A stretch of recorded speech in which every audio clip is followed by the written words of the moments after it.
मस्साजोग भारतामध्ये गाजलेलं नाव संतोष देशमुख यांच्या क्रूर हत्येमुळं या गावामध्ये सरपंच पदाची निवडणूक झाली आणि आता या गावाने एक संधी मोठी निर्माण केलेली आहे. धनंजय मुंडे यांच्यासारख्या गुंडगिरी पोसणाऱ्या, जात्यंध राजकारण करणाऱ्या अनेक राजकारण्यांना मस्साजोग धडा शिकवणार आहे आणि तो शिकवला पाहिजे. या संबंधी मस्साजोगच्या पंचक्रोशीमध्ये जोरदार चर्चा सुरू आहे. संतोष देशमुख यांची क्रूर हत्या झाल्यानंतर हा गाव पेटून उठला, त्याप्रमाणे महाराष्ट्र देखील पेटून उठला संतापामुळे. कुठल्या पद्धतीचं राजकारण केलं गेलेलं आहे, गुंडगिरी, खंडणीखोर यांना कसं सांभाळलं गेलेलं आहे. आज बीडच्या कारागृहामध्ये जे सगळे नराधम अटकेमध्ये आहेत त्यांच्या मागे कोण आहे, आणि मग ही हत्या झाल्यानंतर लोकसभा, विधानसभा आणि स्थानिक स्वराज्य संस्थांच्या पार पडलेल्या निवडणुका याच्यामध्ये सगळे पडसाद उमटत राहिले. प्रचारांच्या तोफा एकमेकांच्या विरुद्ध त्या अर्थाने धडधडत राहिल्या. त्यासंबंधी आपण बोलतोय, थेट विश्लेषण करतोय. नमस्कार, जय महाराष्ट्र. मी डॉक्टर अनिल फळे. माझी दर्शकांना विनंती की चॅनल सबस्क्राईब करावं, सबस्क्राईबचं बटन दाबावं आणि आपली प्रतिक्रिया बिनधास्तपणे नोंदवावी. एक तटस्थ भूमिकेतून स्वतंत्र पत्रकारिता म्हणून सर्वसामान्यांच्या दृष्टिकोनातून आपण चर्चा करत असतो. ज्या वेळेला 9 डिसेंबर 2024 रोजी संतोष देशमुख यांचं अपहरण झालं, त्यांच्या देहाची अक्षरशः खांडोळी करण्यात आली, प्रचंड वेदना देण्यात आल्या आणि एवढं क्रौर्य करून ते प्रसार माध्यमांमध्ये व्हॉट्सॲप इकडं तिकडं पाठवण्यात आलं. आणि मग हे घडलं. एवढं धाडस या क्रूर कर्म्यांनी का केलं? कारण की त्यांना राजकीय आशीर्वाद, खंडणी कशी वसूल करायची, हप्ते कसे गोळा करायचे, दमदाट्या कसं करायचं आहे, वेळ पडली तर मुडदे कसे पाडायचे, वाटेल ते करा, परंतु तुम्ही बाजीगर राहा, मी तुमच्या पाठीशी आहे, असा मेसेज दिला कोणी?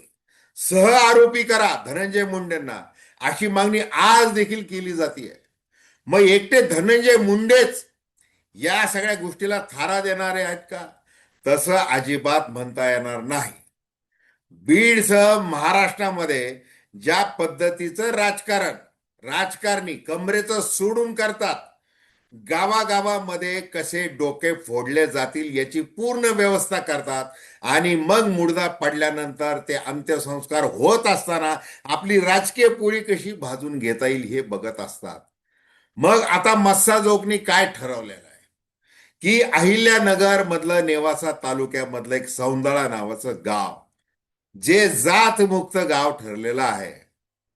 आधी शिवीबंद गाव म्हणून ते ओळखलं जायचं, आता जातमुक्त गाव. आता मस्साजोगला ज्या पद्धतीने जो काही संदेश दिला गेला आणि तो संदेश सगळ्या निवडणुकांमध्ये, जसं आपण सुरुवातीला म्हटलं, तो मिरवला गेला आणि त्याचे भयंकर असे परिणाम झाले. म्हणजे एखाद्या शाळेमधल्या वर्गापासून बाजारपेठेपर्यंत ओबीसी आहे की मराठा आहे वगैरे अशा पद्धतीची जी विषवल्ली जी पोचली गेली, त्यामुळं काय घडलेलं आहे? दुसरीकडे मनोज जरांगे पाटील यांनी ज्या दिवशी 9 डिसेंबर 2024 रोजी रस्त्यावर ठिय्या मांडला, पोलीस अधीक्षकांशी चर्चा केली आणि सांगितले की अंत्यसंस्कार आम्ही करू, पण ज्यांनी या नराधमांना तुम्ही 24 तासामध्ये जेल बंद करा. तसं काही झालं नाही. पुढे ती आग, सगळी असंतोषाची आग भडकत गेली. आणि मग अशा परिस्थितीमध्ये आता गावची पुन्हा निवडणूक, पोटनिवडणूक होणार, सरपंच निवडून जाणार.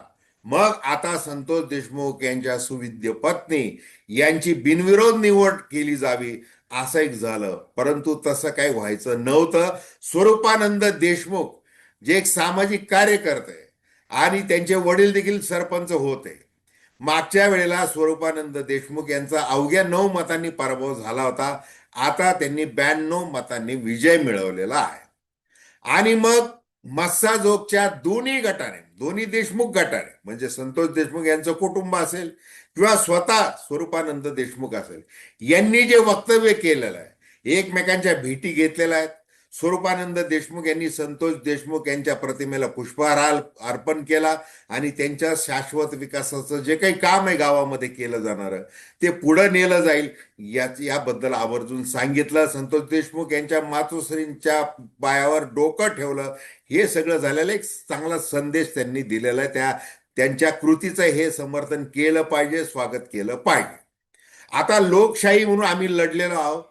संतोष देशमुख यांच्या हत्येच्या संदर्भात पाठपुरावा करणं वगैरे याच्यामध्ये सगळा वेळ गेला, त्याच्यामुळे प्रचारासाठी वेळ मिळाला नाही वगैरे वगैरे धनंजय देशमुख यांनी सांगितलं. आणि मग त्यामुळं आम्ही हा पराभव तितक्याच दिलदारपणे स्वीकारत आहोत असं देखील सांगितलं. आणि आता हा वाद मिटलेला आहे, राजकीय वाद, असं सांगितलं. म्हणजे गावामधली लोकशाही जिवंत राहिली पाहिजे असं दोन्ही देशमुखांना वाटलं. हे अत्यंत चांगली गोष्ट आहे. मी त्या खोलामध्ये जाणार नाही की धनंजय देशमुख यांचं काय, त्यांच्याबद्दल काय बोललं गेलेलं आहे. मग त्यांनी असं म्हणायचं की धनंजय मुंडे यांनी स्वरूपानंद देशमुख म्हणजे त्यांच्या गटाच्या लोकांनी काय बोललं, निवडणुकीच्या काळामध्ये काय झालेलं आहे, कशा प्रकारे खंडणीचे याचे त्याचे अपहरणाचे एकमेकांवर आरोप, मग एकमेकांविरुद्ध केसेस, हे जे काही झालेलं आहे हे अतिशय लांछनास्पद आहे. त्याच्याकडे लक्ष देता कामा नये. आता ज्या मस्साजोगमध्ये राजकारण खेळलं गेलं म्हणजे संतोष देशमुख हा भारतीय जनता पार्टीचा बूथ प्रमुख आहे म्हणून पंकजा मुंडे यांना अतिशय दुःख झालं. मग ज्या वेळेला शिर्डीला भारतीय जनता पार्टीचा विजयी मेळावा तो अधिवेशन भरलं तेव्हा या आपल्या बूथ प्रमुखाला आदरांजली किंवा त्याचं स्मरण करण्याचं विस्मरण भारतीय जनता पार्टीच्या नेत्यांना झालं. आणि मग ओबीसी आमच्या डीएनए मध्ये असे भाषण अगदी अलीकडच्या काळामध्ये मुख्यमंत्री देवेंद्र फडणवीस, धनंजय मुंडे यांच्यासह ज्या ज्या वेळेला व्यासपीठावर असतात त्या वेळेला महाराष्ट्राला एक प्रश्न पडतो की ज्यांनी राजकीय नीतिमत्तेच्या कारणास्तव राजीनामा द्यायला लावला त्याच नेत्याला धनुभाऊ धनुभाऊ धनुभाऊ म्हणजे काय की राजकीय हे सगळं स्वार्थापोटी केलं जातं.